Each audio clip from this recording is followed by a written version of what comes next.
Sa atong unang pagbasa, si San Pablo nga kanhi manglulutos sa nagsunod ni Kristo o iya pagani yung gipapatay ang uban. Naghisgot siya nga ningon siya, mas para kuno niya mas maayo pag kay tungod siyang kasubo para sa mga Hudiyo. Ningon siya, tungod kanila palabihon ko nga tunglohon ako sa Dios ug mahimulag kang Kristo. Ang pasabot ni San Pablo, tungod siyang kaluoy sa iyang mga kaliwatan nga mga Hudiyo nga maogyoy gipakatawhan ni Kristo o kaliwat gyud ni Kristo nga mao ang atong Mesiyas.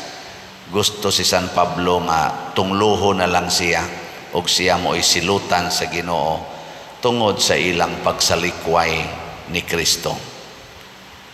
Si San Pablo nga nagsalikway ni Kristo sa sinugdanan, nakaamgo nga si Kristo gidi ay ang manluluwas. Lingi ako nung na imong tupad ing na si Kristo ba'y manluluwas nimo? Mutana ing na kunwa kay bugas, si Kristo ba'y imong mahuna-huna o ang tigpautang og bugas? Kung magtanaw ka sa imong estudyante nga di na gid nimo magastuhan sa college, maghuna-huna ba ka ni Kristo? Oh, muari dayon kas pare. Ana, ang kalibutan karon wa na magtan-aw sad ni Kristo nga manluluwas. Ang gitan-aw ron sa kalibutan ang kwarta ug ang armas maoy manluluwas. Mga kanadeng na nagubat karon, kwarta ug armas mao sad na ang gibuhat sa ato dinhing nasod bisan gani panahon sa eleksyon. Kwarta ug armas ang maglihok aron mudaog maluwas. Nay uban sa Hinoon nga Ginoo sad ang ilang gisandigan. Nya ngano man nga ang mga Hudiyo nga matud pang San Pablo, naa ninyo ang kasabutan, naa ninyo ang propeta, naa ninyo ang kaning pagtudlo sa sakto nga pagsimbas Ginoo. Nganong ila manoong gisalikway si Kristo? Si Kristo maoy ilang gipaabot nga Mesiyas, pero pag abot na ni Kristo, wa na nila dawata. Kining atong giingon nga tubag diri sa Salmo nga dayga ang Ginoo Jerusalem, wa na gid sila mudaig ni Kristo, labi na gid ang mga Pariseo ug ang mga magtutudlo sa balaod. Og ngano man, hibaw mo kung say rason, ay mo katog-katog diha, nahibaw mo ang say rason? Wa mo na liwat mo si Kristo diri sige pangutana, wa gyud mo tingog ang mga Pariseo, kamo puparihasad mo, di mo tingog og pangutanon. Ing nalagong wa ing nasad nga oh nahibaw ana kay nahibaw mo wa.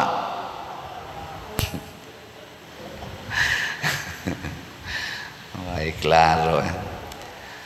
Ang rason nganong kita o katong mga Hudiyo dili makadawat ni Kristo tungod kay di man sad sila makadawat sa mga tao nga labing ubos, the least ones. Kana bang mga tao nga hugaw, masakiton, kriminal, gikas prisuhan, kawatan, drug addicts. Ana, kadawat mo ana dili. Sige, mudawat mo dili. Mga bakakon, mga libakira, mga tigdaog-daog, mga tulisan, mga rapists, mga child abusers. Kadawat mo ana dili. Ha? Moingon gani kang dili, automatic di sad ka kadawat ni Kristo. Oh. Kay ngano man niingon mas Kristo, unsay inyong buhaton ngadto sa labing ubos, maoy inyong gibuhat nga rin ako. Mao na siya. If you want to become the greatest, you must be the last and the servant of all. Kay mao man ay kinabuhi ni Kristo ug ni Maria. Gidawat ni Kristo ang mga dato, gidawat sa ni Kristo ang labing ubos, mga pobre. Gidawat ni Kristo ang mga buutan, gidawat sa ni Kristo ang mga buangon. Di ba? Ang mga buangon nagsigig atake niya, iyang gidawat. Ang mga buutan siging paminaw niya, iya sang gidawat. Ang mga buangon siging kulata niya. Ang mga buutan sige sang hilak gatanaw nga gikulata siya. Iyang gidawat ang tanan, wa gi reklamo. Di ba? Ang mga kriminal mipatay niya. Doon na say kriminal miampo niya. Iya gyapon gidawat, wa gid siya reklamo. Ana. Ngilingay imong tupad nga mudawat kag ex-convict. Ikaw na ba? Ingna ba? Oh, nawa. Nya kusog itang muampos, Ginoo ilikay in taon kus kadautan. Ginoo ilikay in taon mis kadautan. Yung Ginoo aron malikay kas kadautan, higugmaa ang mga dautan. Mao na. Aron sa atong paghigugmas mga dautan, matakdan sila sa atong kabuutan. Di mahimo na silang buutan. Di man pwede nga magsige lang kayo magika Ginoo, mao bitanang sige tag sunod anang mga kusog kayong mo healing, kusog kayo mo deliverance, kusog kayo ka ng mga exorcist, maayo man na. Pero kana na lang sa imong gukoron, nya ingnon dayon ka pag bendisyon dihag asin, pag bendisyon dihag tubig, nya isablig na sa imong balay. Kung kana na lang sa imong gukoron, sikag daan ng binaldi nga asin, siging daan ng ginalon nga tubig, siging anak kay malikay yung kus mga peligro, buangon ka. Di ba? Instrumento rana, pero dili na maoy tan-aon sa pagbuntog ni Hesus sa mga makasasala, sa pagbuntog ni Maria sa mga makasasala, wa siya magdag asin og tubig. Kadtong naglansang niya sa cross, gisabligan bago to ni Hesus og asin og tubig. Wa, ang iyang gihatag gugma, pasaylo o pag-antos hangtod sa kamatayon, ang pagpaagas sa iyang dugo. Napatay mo ingon ako diri, pabindisyo og asin, ni siya pader, ako ning pabindisyonan kay para ako ning sablig dito sa akong kwarto kay daghan kay kong kahibudngan, maglisod kog tuog. Nako niya agwa na gibaligyang asin. Bahas na sa atong bindisyonan. Ingon ko nga ayaw ana, sakto man na siya, pero ayaw diha ka-attach, ayaw ka-attach ana. Sa uban ingon ako pader, gusto kita ko magpa-deliverance pero layo man kay kustanan, layo man kay Father Darwin, layo man kayo mga exorcist. Unsaon man ninako di naman ko katog. Ako sang giingnan ay nalag katog. Siya niya, kung di na ko matug, mamatay ko pa din ako, kamatay lang. Ano man di ay, muadto kas mga exorcist, muadto kas mga tig-deliverance, din agi di ka mamatay.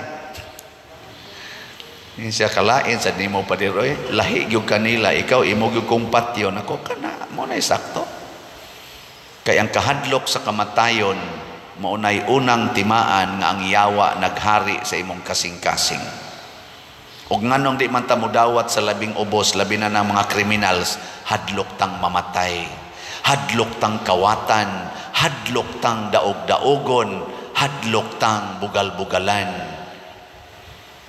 Si Kristo niingon, bulahan kamo nga gilutos, bulahan kamong gibugal-bugalan, bulahan kamong gipatay, paglipay kamo og pagsadya. Di ba naman na sa 8 Beatitudes, mo man ay katapusan? 8 Beatitudes ba? Matthew chapter 5. Nya perti mo na itong likay mo nang kuha ng mga asin, mga lana, mga panapton, halapahi diri, halabugkos, giyuskuan, sawit, anang uban pa diya. Di man na siya sayop, pero maatats na kaana, gitawag na nasad siya og fanaticism. Fanatic na ka. Di na na faith. Kay imo na nang gihimong anting-anting. Nga magiko nako pagwagtang ang mga kadautan sa kong kinabuhi pinaagi ni ini padir pandungi ko sa imong kamot na kung ano man na ako'y cancer na kumaintag ma stage 4. Uy, simba ko padir, simba ko nako. Oh, ito na. Labaw panas cancer ang imong kahadlok. Kanang imong kahadlok, labaw panas cancer. Mao na dayga ang Ginoo Jerusalem. Ang makadaigras Ginoo ang kanang way kahadlok. Ngano man, the Lord is my shepherd. Ang sa maingon, there is nothing I shall want. Bisag maglakat ako sa walog nga mangitngit, wala ako'y gikahadlukan nga dautan, kay anaa ka man sa akong kiliran. Di ba? Psalm 93. Nguna'y gisulti, bisan pagpalibutan ko sa akong mga kaaway, imo kong hikyaran og lamisa, og imo kong pakanon, taliwala sa akong mga kaaway, ganahan mo mukaon ang imong mga kaaway gadag pusil. Gana? Ha? Adto ka sa Israel karon, adto ka sa Gaza, siging binumbahay, ganahan pa ka maglutog humba. Nya kaon na kag maayo, kalami, ya sige buto-buto da sige anab galibot imong kay ganahan pa ka mukaon. Basaha ang kinabuhi sa mga martyrs. Sa dihang gitorture sila, nagsigi sila daig sa Ginoo, nagsigig pasalamat sa Ginoo. Bisan ang ato mismong unang santo si San Lorenzo Ruiz, sa dihang gitorture siya, niingon pagid siya bisag tagaan pa kog 1,000 ka kinabuhi, balik-baliko na kus paghalad sa Ginoo niining paagiha, nawa ang iyang kahadlok nga naman andam siyang muhigugma sa iyang mga kaaway. Kanabitang niingon si Kristo, higugmaa ang inyong mga kaaway, love your enemies. Kanang enemies mao na ang mga least ones. Ay gipost karon sa among group chat sa usas akong kaubang pari nga dito sa laing nasod sa Amerika, na ana dito'y obispo nga 10% kuno sa iyang mga parokya iya nang i-close or iya nang emerge na lang. Ngano man wa nay mga pari. Nya ningon ang mga pari, di na matabang kay wa na say manimba. Kami mo'y muabli sa simbahan, kami na san mo'y mumisa, kami ra say tambong sa misa, wa nay musod sa simbahan. Amo na lang ning isira. Niya kung gibasa ang pipila sa mga comments na ini-comment dito, nganong mahadlok man mong mumisa, guway mo tambong, padayon lang mong misa, niya pag binuutan mo, higugmaan ninyo ang mga kabos, higugmaan ninyo ang labing ubos. Unya pag fasting mo, pag abstinence mong mga pari, ay mo pagsigig pangwarta, ayaw mo pagtago dias inyong kwarto, ngadto mo sa mga taong nanginhanglan, tabangi sila, niya pag misa mong maayo, and I will assure you, magpunsisok ng tao diha pagsod sa imong simbahan. Ayaw mong kahadlok mga pari, kamong mga obispo. Naku, kinsa kaning tawhana? Mas pari pa siyang manulti kaysa mga pari nga mahadlok nagwa na mo simba. Ako bitaw din kuyawan man kog mag-uwan, kay tulo na malang kabuk mo simba, naku kani alkansi kita ni. Ana, pero akong giusab ang akong paradigm, ningon ko, ang akong pagmisa nakahatag ni kaayuhan sa tanan nga wa mo simba karon, mao ni ako ning padayonon. Mubalik man sag simba. Kana sang mamaligya kog slat, sige yung tagbaligya ang slat, nga igtan-aw nako way halin, moingon dayon ko, hadlok ba ako? Iyay, unsaon ka nirong project? Padayon og baligya, mahalinan man sad. Ayaw kahadlok kay Ginoo mo itong kuyog. Kanang kahadlok mao nay iya siyawa. Og unsa may buhaton siyawa og mahadlok na ta, iyang isira ang atong pagtuo. Ang pagtuo mo gigamit sa mga misyonero nga moadto sa mga lugar nga wa pagyoy Katoliko. nga nidaghan ang Katoliko sama din sa Pilipinas, sa mga laing countries, Africa o uban pa, China, Japan, nangamatay ang uban. Sa pag-adto dito, wap atoy manimba, karon daghan ang mosimba. Pasabot, dili ang pagsira sa simbahan, maoy atong buhaton, tungod kay wa nay mosimba. Unsa man, ang pari, maoy magsigig simba, maoy magsigig antos, og mo suroy ngadtos mga balay nga di nagana o mga katawhan nga di naganahan mo simba aron maka-feel sila nga naa pa di ay spark of faith. Matud pa ni Kristo, ayaw palunga ang nagkaaw nga suga. Palungon man hinoon. Parehasan ninyo kamong uban din nanagan mo og politika, napildi mo. Unya, ma-discourage na kag-serve sa barangay kay tungod na pildi ka, ayaw. The more hinoon nga magsige kag-serve nga naman ipakita nako nga dili ang inyong pag-elect nako maoy tuburan sa akong paghigugma ninyo, kung dili daan na ning akong gugma nga naa para ninyo. Inyo kung dawaton og dili isip official sa barangay, di na makapausab sa akong pag-alagad ninyo. Di ba? Nothing gonna change my love for you. Muingon manong uban, sabay layo ko buangon ka, yawa ka. Di ba? Nahiling nga imong tupad daog imong kandidato. Nga may gani pildi. Ayaw lag ka-discourage, pildi ka sa butar, daog kas trabaho. Na siya. Mas nindot baya tan-aon ang napildi nga kusog mo trabaho kaysa midaog nga nagpatayhad-tayhad lang diha sa opisina way nahimo. Di ba? Una, ato ning buhaton ang gitawag og pagtuos Ginoo. Nya unsa may pagtuos Ginoo, unaha gyud wagtang ang kahadlok. Na ay asawa mo ingon ako, pader di na gid matabang ang akong bana, sukad sa unang adlaw sa among kasal hangtod karon pulos ka sakit ang gihatag. Migrabe na gyud pader kay nanakod na sa among mga anak ang kagubot, kay ang among anak nga dagko na naglibog na kinsay sundo namong duha. Mao na pader, ako na lang gining hunongo ning kaminyoona nga hapit na mo 40 ka tuig. Naku ha, hapit na ka mo 40 ka tuig, imo na nung hunongon. Ni di na matabang pa dir, ni grabe na. Nako, basig ikaw mo ni grabe, dili ang imong bana. Ikay ni grabe, ang imong saban, ang imong pagka-selfish, ang imong pagmahal sa imong kaugalingon, ni grabe na. Mao nang di nakaganahan nga way magmahal nimo. Ang gustos Ginoo, selfless.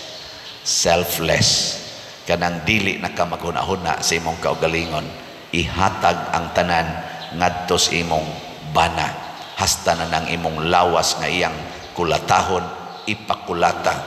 Kanang imong kwarta nga iyang iwaldas, ipawaldas, kay bulahan kamong mga kabos. Kanang imong mga anak nga ni kontra nimo ang uban, dawata. Kung ila kang ludan o patid-patiran, dawata. Hilak dahil siya, di madapa din ako, iyawanon ka. Pagkataon-taoran na naman, yawa dahil ko ani pa din ako, ang imong bana, padong na nas impierno. Ang imong anak, padong sa impierno. Karon kay naglagot naman ka, magkuyog mong tanan. Di ko gusto mato ko sa impierno. Maubitang mo buwag ko, kaya di ko gusto mato sa impierno. Ay mo nang buwagan, ma-impierno na no ka. May pag-imo ng higugmaon, kay malangit pa ka. Nag-anam-anam sa sige na mong istorya, nag-anam o kasayag ang iyang naong. Hala, pader, no, mauday na, nindot baya pader, nindot. Ako niya, ako ng pamalandungan. Ako, sige, ambot kag buhi, pabaturon siya. Okay ba? Wanam saan mo balik. Na. Okay, lingi ay mong tupad. Yung nasugod ka ron, di na ta mahadlok mo palit og slot. Yung na ba? Yung tupad ba? Salamat kayo ha sa namalit og slots sa atong holy pads. Ang atong halin niabot na as of yesterday og 93,885 ka slots. Pagpa 6,150 na lang. Karon na lang ning November 7 kutob. Si Harog din ni mahurot. 6,000 na lang. Anong mura ba mo gikuyawan? Ang dinhis atong parokya, 64,038 ang atong halin. Nya dito sa ACCRs, ang komisyon gyud sa mga charismatic nga mo'y nagdumala niini, nahalinan sa sila dito 29,847 as of yesterday. So gitotal ang tanan 93,885. Kanindot ani, kinsa man ni silang mga tawhana. Ang uban nato wa kaila, ako wa sa ko kaila, pero wa sila mahadlok nga muluwat mubuhi sa ilang mga kwarta para sa simbahan, para sa nanginahanglan. Wa sa sila mahadlok, iwaldas niya ning padersiano, iwaldas ra unya ni nila, pero ang ilang gihuna-huna muhatag ko tungod kay naay panginahanglan. Kita kusog man kita mo analyze, sa sige na tong analyze, mahadlok na lang noon ta. Sa sige na tong analyze, mo back out na lang noon ta. Ayaw analyze, tuuhi na kung naa dihay panginahanglan, hatagi sa imong gugma, hatagi sa imong pagtuo o paglaom o mabuhi na. Nang nindot kaayo nga dinis atong parokya, nasa day ko'y update nga arang-arang ang atong DSAP 76 na ka slots sa gipledge nga ato nang nadawat, actual cash 19 na lang ka slots nga pledge wala pa nato madawat. Nya na pagyahapoy 45 ka slots nga open available. Di ba? Kanindot ana. Nya unsa man ni siya? Sign nga dunay mga taong na ipagtuo makapabuhi ni.